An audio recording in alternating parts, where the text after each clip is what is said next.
Truck ভাড়া আপনি বলেন যে অর্ধেক একটা লোক হয়, এটি গুলিস্তান পর্যন্ত আসতে একটা পয়েন্টের চাঁদা দিতে, গুলিস্তান থেকে সোনারগাঁ মোড় ক্রস করতে ওখানে একটা পয়েন্টের চাঁদা দিতে, আর কারোর মাঝে ঢোকার পরে একটা পয়েন্টের চাঁদা দিতে। এই যে আপনারা কিন্তু আবার তাদেরকে সাপোর্ট দিচ্ছেন। ওনার কথা মতো ট্রাক ভাড়া আপনার 40% বা 50% কমে গেছে, তাহলে আমার যে পরিবহনের জন্য যে খরচটা সেটি তো কমার কথা। এইটা তো বেনিফিট পাওয়ার কথা ছিল কাদের? ভোক্তাদের। তাই ভোক্তারা যদি বেনিফিট দেওয়া হয় তাহলে লাভটা কি হলো? তাহলে এই যে এই আবু সাইদ যে বুক পেতে দিল ট্রাক ভাড়া কমে গেছে, এবং ওনাদের কাজটা হলো যে ওনারা বিভিন্ন জায়গা থেকে এই আলু এবং পেঁয়াজ গুলো সংগ্রহ করে। এইটা যদি দাম 200 টাকা হয় তাহলে ওনারা 1 টাকা আড়তদারি পায়, আর এটা যদি 30 টাকা হয় তাহলে ওই 1 টাকা আড়তদারি পায়। ওনাদের এখানে কিন্তু খুব বেশি না। সমস্যাটা কোথায়? সমস্যাটা হলো না, উনি নিজে বললেন বগুড়া থেকে একটা ট্রাক ভাড়া ছিল 28,000 টাকা, উনি নিজেই বললেন এখন এটি 14,000 টাকা হয়েছে। আপনি বলেন কি ট্রাক ভাড়া কত ছিল? রাজশাহী ছিল 28,000 টাকা, এখন 18,000 টাকা। দেখেন তাহলে ট্রাক ভাড়া অলমোস্ট অর্ধেকের জায়গায় চলে আসছে। আচ্ছা, ট্রাকের আপনার ফুয়েল খরচ বা ভাড়ার কোনোটাই তো আপনার নাই, কমে নাই। তাহলে এই যে টাকাটা, এই টাকাটা কোথায় যেত? এটা বিভিন্ন জায়গায় যেত। এবং আমি গত পরশু দিন গেলাম হলো শ্যামবাজারে। শ্যামবাজার থেকে কাউরার বাজার কত কিলোমিটার? 6 থেকে 7 কিলোমিটার। এবং সেখানে 3টা জায়গায় ট্রাককে চাঁদা দিল। আমি এক ট্রাক ড্রাইভারের সাথে কথা বললাম, ওখানে শ্যামবাজারে যে ট্রাকটা লোড হয় এটি গুলিস্তান পর্যন্ত আসতে একটা পয়েন্টের চাঁদা দিত, গুলিস্তান থেকে সোনারগাঁ মোড় ক্রস করতে ওখানে একটা পয়েন্টের চাঁদা দিত, আর কারোর মাঝে ঢোকার পরে একটা পয়েন্টের চাঁদা দিত। আমার প্রশ্নটা ওখানে, এখন তো কেউ চাঁদা নিচ্ছে না। তাহলে ওনার কথা মতো ট্রাক ভাড়া আপনার 40% বা 50% কমে গেছে, তাহলে আমার যে পরিবহনের জন্য যে খরচটা সেটি তো কমার কথা, বুঝতে পেরেছ? কিন্তু সেটার কি কোনো প্রতিক্রিয়া ওইভাবে বাজারে পড়েছে? যে মেহেদির সাথে আমরা কথা বললাম, সেই খুচরা বিক্রেতা এখান থেকে আলু কিন্তু আগে 50 টাকা, 52 টাকা, আর 52 টাকা কিনে সে বিক্রি করতো 60 টাকা। এখানে সে গতকালকে 390 কেজি আলু কিনে নিয়ে গেছে, সেটা কত করে? 50 টাকা। তাহলে 390 কেজি আলুতে সে আজকেও 60 টাকা বিক্রি করছে। আগে কি খরচ ছিল?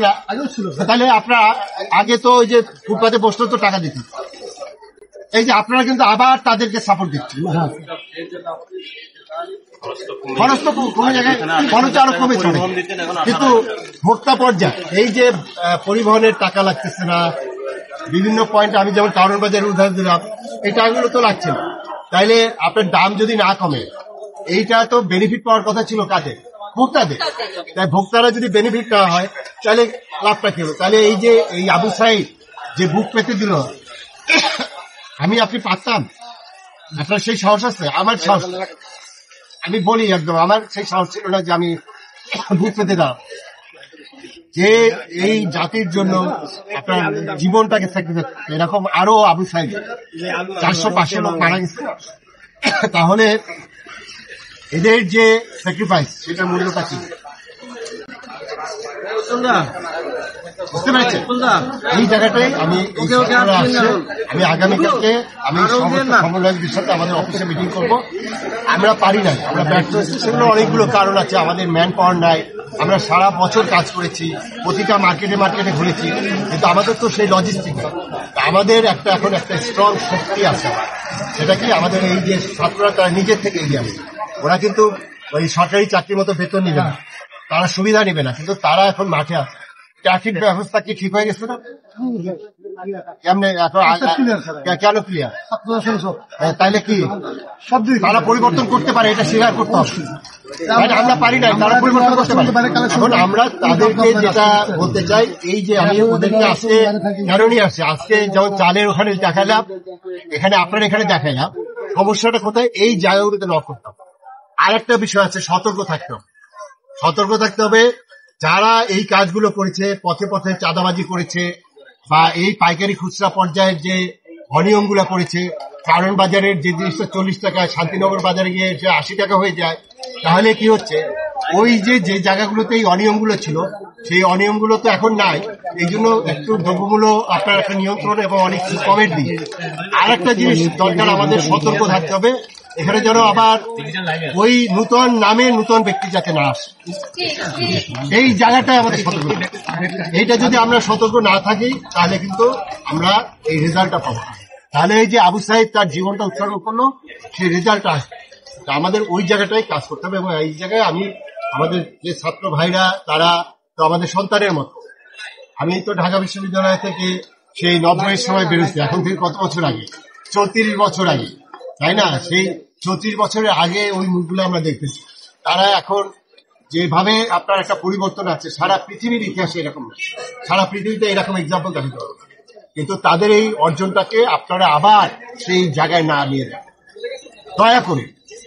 আবার যদি ওখানে যায় তাহলে এই জাতির কিন্তু আর উঠে দাঁড়াতে পারবে। আবার যদি আপনার নূতন নামে কিছু হয় তাহলে এই জাতি আর দাঁড়াতে পারবে। এই জায়গায় কিন্তু সতর্ক থাকতে হবে। বুঝতে পারছেন আপনারা? তোমরা কেউ কিছু বলবা? তোমরা কে বলবা? তুমি বলবা? বলো তুমি। এই যে চালের বাজার দেখলা, আর এখানে আলু এবং পেঁয়াজের বাজারটা আমরা কিভাবে দেখালাম, এই জিনিসটা দেখে তোমাদের কি এক্সপিরিয়েন্সটা কি? আমরা বাইরে নিই, পরে বলবে। এখানে আমরা পরে আপনি আনুষ্ঠানিক ব্রিফিং করবেন না? পরে করবো। ওর কথা এই মুহূর্তে একটু শুনি, আমরা এরপরে সবজি বাজার। তোমার কোনো বক্তব্য আছে? আমাদের বাজার এসব সম্পর্কে কোনো ধারণা নাই, কখনো ছিল না। কিন্তু এখন আমাদের সামাজিক অবস্থায় এমন জায়গায় এসে দাঁড়িয়েছে যে আমাদের এখন এখানে এসে কথা বলতে হচ্ছে, নজরে দেখতে হচ্ছে, দায়িত্ব নিতে হচ্ছে স্যারদের পাশাপাশি। তো আমরা স্যারদের প্রতি অনেক কৃতজ্ঞ যে আমাদের এই সুযোগটা করে দেওয়া হয়েছে, যাতে আমরা এখানে সরজমিনে দেখতে পারি। এবং আমাদের অভিজ্ঞতাটা আসলেই দারুণ যে আমরা এই অভিজ্ঞতাটা নিতে পারছি এবং এর মাধ্যমে সামনে আমরা আগাতে পারবো, কাজ করতে পারবো।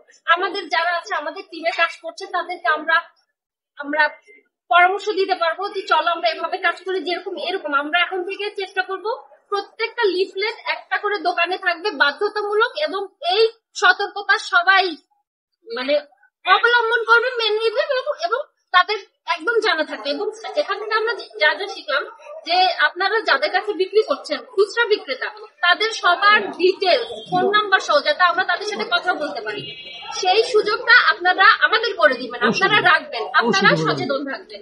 তো এটা আমাদের অনুরোধ, আপনারা আমাদেরকে সাপোর্ট করেন যাতে আমরা এই দ্রব্যমূল্যের দাম কমাতে সহায়তা করতে পারি, এবং যারা খেটে খাওয়া মানুষ তারা যেন 2 বেলা মানে ভাত খেতে পারে। ওরা মাছ মাংস চায় না, ওরা একটা সাধারণ খাবার চাই, সেটা যেন পেট ভরে খেতে পারে।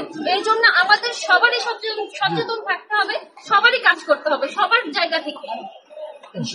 দেশটা আমাদের দেশটা স্বৈরাচার সরকার চলে গেছে, এখন আমাদের হাতে, এবং আমাদের নতুন করে গড়ে তুলতে হবে। আমাদের সোনার বাংলা নতুন করে